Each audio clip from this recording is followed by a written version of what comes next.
তোমরা দোষ স্খলনের চেষ্টা করিও না। তোমরা তো ঈমান আনার পর কুফরি করিয়াছ। তোমাদের মধ্যে কোন দলকে ক্ষমা করিল অন্য দলকে শাস্তি দিব, কারণ তাহারা অপরাধী। মুনাফিক নর ও মুনাফিক নারী একে অপরের অনুরূপ। উহারা অসৎ কর্মের নির্দেশ দেয় এবং সৎকর্ম নিষেধ করে। উহারা হাত বদ্ধ করিয়া রাখে। উহারা আল্লাহকে বিস্মৃত হইয়াছে, ফলে তিনিও উহাদেরকে বিস্মৃত হইয়াছেন। মুনাফিকেরা তো পাপাচারী। মুনাফিক নর, মুনাফিক নারী ও কাফিরদেরকে আল্লাহ প্রতিশ্রুতি দিয়েছেন জাহান্নামের অগ্নির, যেখানে উহারা স্থায়ী হইবে।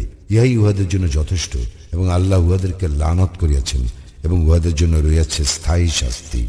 তোমরাও তোমাদের পূর্ববর্তীদের মতো, যাহারা শক্তিতে তোমাদের অপেক্ষা প্রবল ছিল এবং যাহাদের ধন সম্পদ ও সন্তান সন্ততি ছিল তোমাদের অপেক্ষা অধিক, এবং উহারা উহাদের ভাগ্যে যাহা ছিল তাহা ভোগ করিয়াছে।